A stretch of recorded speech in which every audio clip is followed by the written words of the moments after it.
But this is Bob. Bob is a North American alligator, and I have taught him one kind of cute trick, because we have to every once in a while.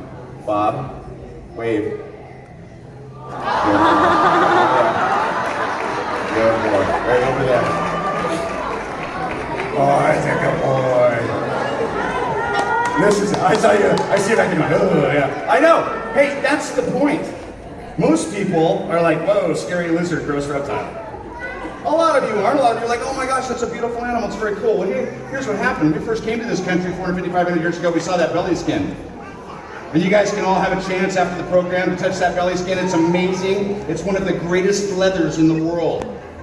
Here's the problem. We went out and we started shooting all the big mom and dad alligators to get that leather. Make boots and belts and handbags and purses and briefcases and wallets and watch bands and everything we could make out of it.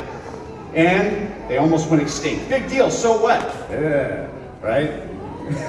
Why would you want to save this animal? Turns out this guy is so important to the place he lives. The place he lives can't live without him. He is an apex, top-down predator. He is a giant chunk of that circle of life. And if you take a giant chunk of the circle of life anymore, it ain't a circle anymore. It can't complete itself. When the alligators were almost extinct, again, in my lifetime, when they were almost extinct, the swamp started to die without them. Now, why do we care about that smelly old swamp? Thank you. Because the swamp is the filter system for our fresh water. The biggest rivers in our country, the Ohio, the Missouri, the Mississippi, they all dump into the Gulf of Mexico. And before that water gets out into the ocean, it goes back up in the clouds and comes back down on our head. It's got to get filtered. It's got to get low and slow. Stuff's got to settle out of it, like the dog poop it picked up in your backyard. When it rained, it picked up that dog poop, went through the fields and got pesticides and poisons. And by the time it gets into those rivers and lakes and streams and goes down to the ocean, if that swamp wasn't there, if that wetland, that estuary wasn't there, it would just go right back up in the clouds and be raining dog poop on your head.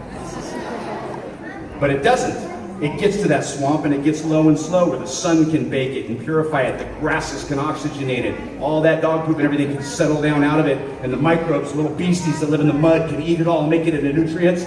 This dude takes care of that place, and without him the place was dying. I'm talking epic problems. Land was eroding, houses were sinking, cities were flooding. Naturalists were brought in going, what the heck is going on with the whole Gulf of Mexico? What is the problem? And they said, well, you got rid of the top-down predator. Now all the prey items, the things that he normally eats, the fish, the raccoons, the rabbits, when these guys get big, 12, 13 feet size of a car, they're eating pigs and deer. They keep the populations in control of all those animals that eat the grasses. The fish ate up all the water plants. The deer ate all the grasses and browse. The whole place was messed up. There was whole herds of deer in the Everglades that had 5 legs. They were so messed up. Yeah, they had to kill whole herds of deer because they were so genetically messed up, because these guys don't eat the healthy, strong animals. Predators eat the sick, the weak, the old, the stupid. They make sure those animals don't survive.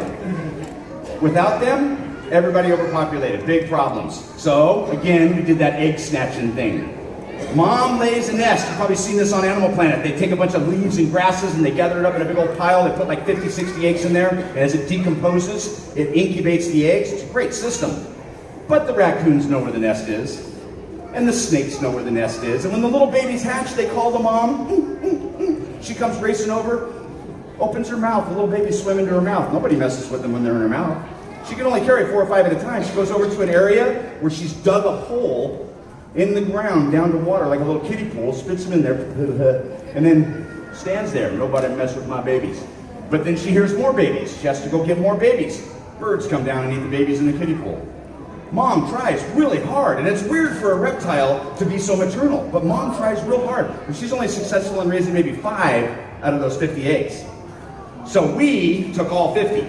Sounds bad, but we took them, incubated them, raised them till they're about Bob's size here, and we put all of them back in the wild. Now instead of 5 surviving, 50 survived. Yeah, we did a little too good of a job. It happened a little too fast.